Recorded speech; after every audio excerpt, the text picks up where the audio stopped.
Guy Dorval, qui est chargé de cours. Guy va venir nous parler des enjeux et des conditions de réussite vis-à-vis ce qui est de l'enseignement à distance. Merci. Ça fait plaisir de te voir, Guy. Si vous remarquez, c'est indiqué « entrevue avec Guy Dorval », mais il n'y a pas d'entrevue. En fait, il y a eu une entrevue qui est maintenant disponible, je pense, ça dure une vingtaine de minutes, peut-être 25 minutes, avec Mathieu Santerre. Mathieu ne pouvait pas être là ce soir, donc en fait, je vais présenter un petit peu le vidéo, comment ça s'est passé, en fait, ce qu'on a abordé. Première des choses, s'ils m'ont choisi, si on peut dire, c'est parce que mon premier contrat dans l'enseignement à distance date de l'automne 1988. Donc, j'ai un petit peu d'expérience, on peut dire, puis j'ai surtout vu l'évolution de l'enseignement à distance. On est parti d'une petite université à 4-5 cours annuellement au début, et puis on est rendu maintenant la plus grande université à distance au Canada. On a dépassé les grandes universités, même anglophones de l'Ouest canadien. Donc, et puis on a développé aussi une expertise, notre propre plateforme aussi. Donc, c'est des choses que j'aborde un peu dans le vidéo. Je parle des problématiques aussi, des problématiques dans l'enseignement à distance, hein, que ce soit avec les divers outils qu'on a, mais aussi la question des grands groupes. On sait que la question des grands groupes, parfois en enseignement à distance, ça peut être exponentiel, ça peut devenir un peu problématique. Je parle aussi des fois des interactions avec les étudiants, ou étudiantes, qui n'est pas toujours évidente. Donc, il faut les susciter, il faut être vraiment de l'avant. Je parle aussi, comme chargé de cours, des problèmes avec les droits d'auteur ou de la continuité. Lorsqu'on monte un cours à distance, bien, on a maintenant dans la Convention, c'est tout nouveau. D'ailleurs, c'est un bon gain qu'on a fait. Maintenant, on a un droit de prestation d'une ou deux sessions, ce qui est quand même bien par rapport à avant, puisqu'on n'avait peut-être pas le droit de prestation. Donc, on a eu des gains à ce niveau-là. Mais ça demeure quand même des petites problématiques que nous avons. Mais je parle aussi de l'Université Laval, des services qu'on nous offre, les services de technopédagogues. On en a parlé tout à l'heure. Il y a dans les grandes facultés, les grandes unités, il y a des équipes, mais il y a aussi un service centralisé. Donc, on a développé une expertise qui, c'est peut-être pour ça que, comme Mme la rectrice parlait, on a pu se tourner rapidement. Moi, je n'appelle pas ça de l'enseignement à distance. Qu'est-ce qui s'est passé en mars 2020? C'est entre les deux, je dirais. On a pris le terme non présentiel, mais l'Université Laval était une des universités qui était en mesure de se transformer, entre guillemets, ou de basculer dans une autre forme d'enseignement très rapidement parce qu'on avait une expertise. Puis la plupart des enseignants, chargés de cours ou professeurs, on a déjà accès à la même plateforme, le portail des cours, qu'on utilise à distance. Donc, on ne partait pas de nulle part. Donc, ça, c'est quand même des choses qu'on aborde un peu dans la vidéo. Je parle aussi maintenant de tous les modes qui sont parfois même assez complexes, qu'on peut s'y perdre, hein? Présentiel, hybride, comodal, etc. Donc, ce n'est pas des modes qu'on retrouve partout. Dans toutes les universités, à Laval, on l'a quand même bien développé. Il y a certains modes qui sont plus intéressants que d'autres, dépendant de sa personnalité. On parle aussi dans la vidéo de l'avenir par rapport à ce qui s'est passé. Mais moi, ce que je dis et que je disais avant, c'est que l'enseignement à distance, il est là pour rester. Elle est là pour progresser. Nous, à Laval, est-ce qu'on a atteint une certaine maturité? Peut-être, mais c'est certain qu'il y a des personnes qui ont goûté un peu à ça dans la dernière année d'une façon très rapide, catapultée, si on peut dire, qu'à l'automne 2020, ils ont pu un peu plus parfaire leur enseignement à distance, à l'hiver, à l'été, puis maintenant à l'automne. Donc, on est rendu un peu hybride. Je pense qu'il y en a qui vont continuer, qui ont apprécié. Et peut-être que d'autres, ça les a répugnés, qui vont dire « Ah non, moi, je ne suis pas fait pour ce type d'enseignement-là. » Donc, c'est un peu ça qu'on aborde dans la vidéo. On m'a posé aussi la question, est-ce que l'institution nous obligeait ou prônait beaucoup l'enseignement à distance? J'ai dit oui. J'ai dit l'enseignement à distance, sur toutes ses formes, elle est prônée par l'institution. Par les unités, ça dépend. Puis l'inconvénient qu'on a comme contractuel, c'est que si on nous offre un cours à distance puis qu'on ne veut pas le donner, bien peut-être que tu n'auras pas de contrat. Donc, c'est peut-être un petit peu l'inconvénient par rapport à un professeur qui pourrait refuser parce que sa convention lui permet de prendre d'autres charges de cours, d'autres types d'enseignement. Donc, ça, c'est peut-être un inconvénient qu'on a comme chargé de cours. Puis, je parle un peu de mon expérience, etc. Donc, ça dure 20-25 minutes. Moi, c'est sûr que toute ma carrière, j'ai fait de l'enseignement à distance. Mais ce que j'aime aussi, c'est le choix. Comme les étudiants sont comme moi, ils veulent choisir. Ce que je dis aussi, c'est que faire Quand tu arrives à l'université, un jeune étudiant, une jeune étudiante, tu fais 5 cours à distance en arrivant. Bon, on sait qu'est-ce qui s'est passé dans la dernière année et demie. Ce n'est pas l'idéal. Mais par contre, la réalité étudiante aujourd'hui, ils aiment bien choisir d'avoir 1 ou 2 cours à distance parce que moi, dans mon temps, j'ai fait mes études il y a quelques années aussi, on travaillait très peu. Moi, j'étais un qui travaillait, mais la plupart ne travaillaient pas de mes collègues. Aujourd'hui, c'est très rare qu'un étudiant, une étudiante ne travaille pas. Ça leur donne une liberté d'horaire, une certaine liberté, mais il ne faut pas aller dans l'autre extrême. Et je parle aussi de la démocratisation de l'enseignement, que l'enseignement à distance permet à des jeunes parents, des retours aux études. On a parlé tout à l'heure des personnes d'un certain âge qui reviennent aux études, des gens en région. Hein. Le réseau de l'UQ a été construit pour aider un peu les régions, mais l'enseignement à distance permet encore plus. Là, moi, j'ai eu des étudiants du Nunavik, de petits villages à gauche et à droite au Québec et même à l'extérieur du Québec, et ça permet en Afrique aussi. Donc, l'enseignement à distance permet une certaine démocratisation. Moi, je pense que tant que ça se fait dans un cadre qui respecte les personnes, tant les enseignants, nous, les chargés de cours contractuels, que les étudiants et les étudiantes, je pense que c'est un mode qui est très bien, qui est là pour rester. Puis, je suis quand même fier de dire qu'à l'Université Laval, on a une qualité d'enseignement à distance qui est vraiment très, très bonne. Puis c'est peut-être pour ça qu'on a une petite augmentation, parce que c'est connu dans la province à tout le moins. Mais moi, j'adore ça, mais j'adore aussi donner des cours en classe. Je ne ferai pas que de l'enseignement à distance. J'ai encore besoin du contact, du visuel que j'ai avec les étudiants et les étudiantes. Je suis en géographie, donc je fais du terrain. Mais le terrain à distance, ça se fait en hybride, hein?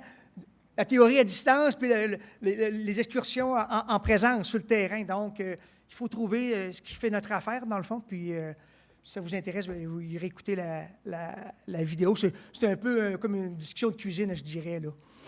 On est les deux, puis on discute de cela. Puis moi, je n'avais pas vraiment de notes. Donc, quand j'oublie de quoi, il me revient là-dessus. Puis bon, c'est assez plaisant. J'ai eu beaucoup de plaisir avec Mathieu, que c'était un chargé de cours que je ne connaissais pas, sauf que je l'avais vu quelques fois à distance, parce que depuis 18 mois, tout se faisait évidemment à distance. Donc, je vous remercie.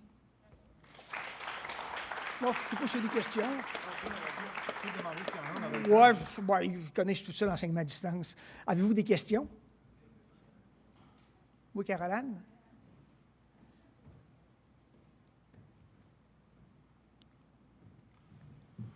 Je m'en voudrais de ne pas te poser une question, Guy. Ben non, mais en fait, sérieusement, merci pour ta présentation. Tu le sais, j'aime beaucoup ton dynamisme quand tu parles de formation à distance. Écoute, ma question est complexe, mais tu es la bonne personne à qui la poser. Considérant justement le choix que certains étudiants, que plusieurs étudiants qui choisissent l'Université Laval font de favoriser, de choisir de la formation à distance, et considérant que certains chargés de cours et profs veulent maintenir le choix d'offrir leurs cours en présentiel ou à distance, est-ce que, par exemple, d'offrir le véritable choix, c'est-à-dire le cours Philo 101 en classe et en ligne ou en ligne, comme ça, il y a plusieurs cohortes, il y a plusieurs sections, est-ce que ça ne serait pas véritablement un choix offert aux étudiants et aux enseignants? Oui, ça serait le véritable choix. Il y a le comodal qui ressemble un peu à cela, où est-ce que tu as des étudiants ou des étudiantes en classe, tu en as en direct à l'extérieur, puis tu en as qui l'écoutent en différé. Mais ça demeure avec des contraintes. Je vais te donner un exemple. Dans mon département en géographie, on a un certificat en géographie. D'ailleurs, ça a permis aussi l'enseignement à distance d'avoir des programmes entièrement à distance. Moi, j'ai 2 cours que je donne. Une année est à distance, l'autre année est en présentiel. Donc, l'étudiant, nous, ils savent qu'une année, il va être à distance, l'autre année. Donc, ça permet un peu... Moi, je trouve ma part là-dedans, puis les étudiants trouvent leur part aussi. Le comodal, c'est un peu cela. Le comodal permet d'aller chercher de l'international aussi avec des décalages horaires, mais ce n'est pas toujours évident. Moi, je l'ai fait, j'ai tout essayé dans la dernière année. Le comodal, enseigné quand tu as, par exemple, 25 personnes en avant de toi, tu en as 25 qui sont là, mais que tu ne sais pas s'ils sont là. Parce que tous les écrans sont fermés. Tu poses une question, non pas dans la salle, mais dans la salle virtuelle, puis il n'y a personne qui répond. Donc ça, c'est pas toujours, pour les interactions, c'est pas toujours facile. Puis il y a des gens aussi qui vont l'écouter en différé, qui vont te poser des questions, puis tu leur dis, ben oui, mais j'ai répondu à cela dans tel cours. Puis là, je me suis fait demander à quelle minute. J'ai été très poli, mais on ne m'a pas posé la question. Mais c'est ça, mais ça existe. Moi, je pense que la question du choix est importante. de tout mettre les œufs dans le même panier, je pense qu'il faut éviter cela. Le présentiel aura toujours sa place. Ne serait-ce que pour... Moi, comme je dis, quand je suis dans une classe puis que j'explique un concept, on voit directement, des fois, les gens ont compris ou n'ont pas compris. Puis là, tu leur demandes, avez-vous compris? Ils disent oui, oui, oui, oui, mais tu sais qu'ils n'ont pas compris. Tu le vois, tu peux les questionner. À distance, bien ça, c'est pas évident.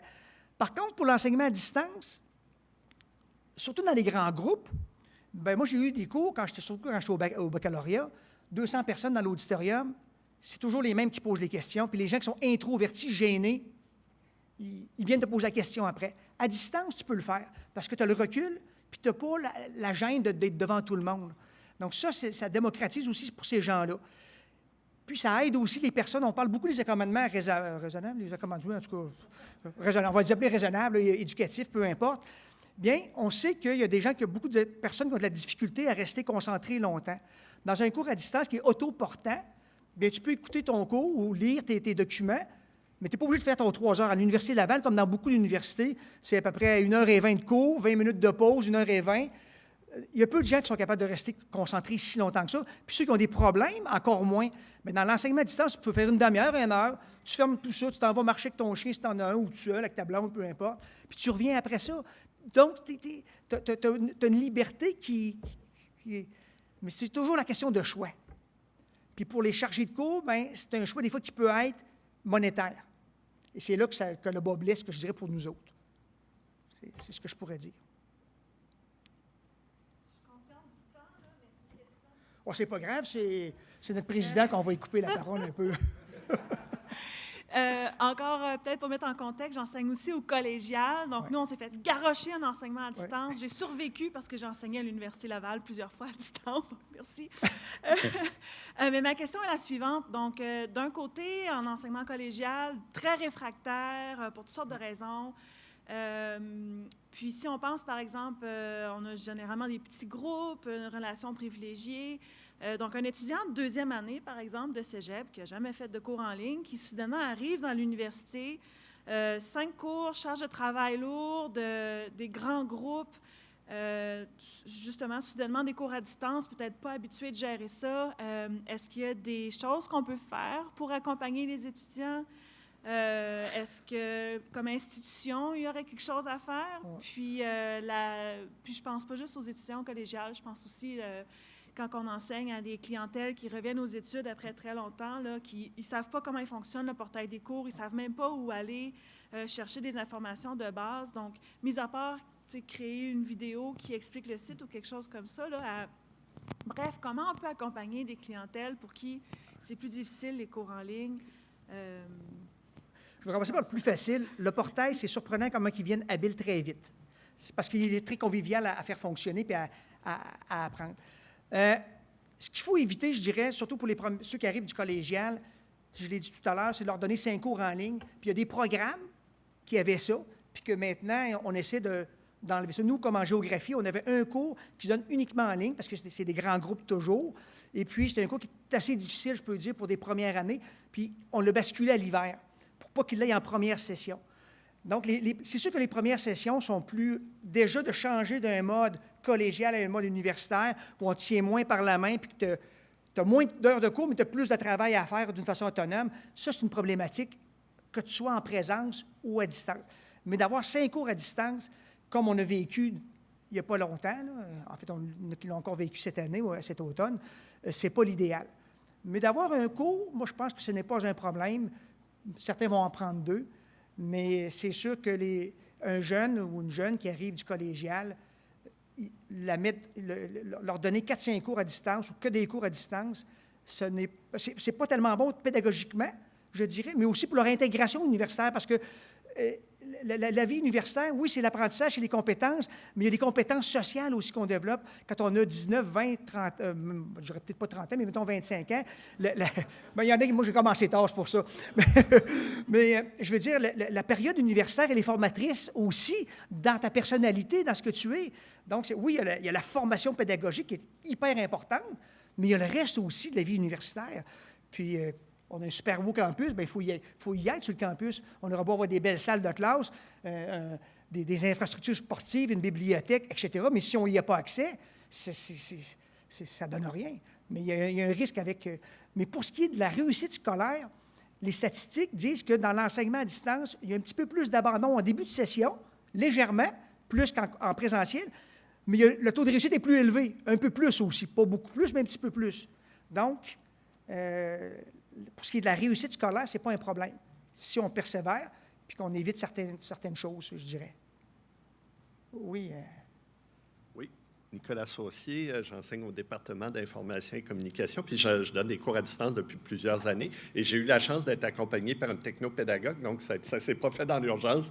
J'ai pu développer, réfléchir. J'avais suivi plusieurs formations en pédagogie. Mais avant la pandémie, on a eu une revue de programme au département d'information et communication, donc des experts externes qui viennent pour rencontrer nos étudiants. Puis 3 remarques sont ressorties. Trop de cours à distance en première année et trop de cours de concentration qui sont des cours à distance. Alors, il y a la quantité globale, comme on a dit, c'est une question d'équilibre. 2 exemples, une étudiante qui arrive de France, 5 cours à distance. Elle dit, moi, je suis venue ici parce qu'on m'a dit que le contact avec les enseignants était bien meilleur qu'en France où c'est très hiérarchisé, puis tu ne peux jamais parler à un professeur, tu parles à ses assistants. Un autre, une étudiante qui arrive de Gaspésie, 5 cours à distance. Elle dit, moi, j'habitais chez mes parents, j'avais mon chum, j'avais un emploi à Gaspésie, je déménage à Québec, mais tous mes cours sont à distance, finalement. Alors, c'est une question d'équilibre. Puis pour ce qui est des cours de première année, bien, comme tu l'as dit, c'est une question d'intégration, d'arrivée. Puis pour les cours de concentration, c'est qu'on rencontre souvent des gens qui vont être nos collègues dans notre secteur d'activité pour... Tu sais, des fois, c'est des gens qu'on crée des liens, qu'on va rencontrer tout le reste de notre vie professionnelle, dans des colloques, dans des entreprises, des fois concurrentes, peu importe, mais donc c'est là qu'il se crée des liens. Donc, quand les cours de concentration aussi sont à distance, il y a comme toute cette création de liens professionnels, puis de liens qui vont servir tout le reste de la quartière qui est hypothéquée. Alors, et les étudiants, ils n'étaient pas contre les cours à distance. C'était une question de dosage. Merci. Merci.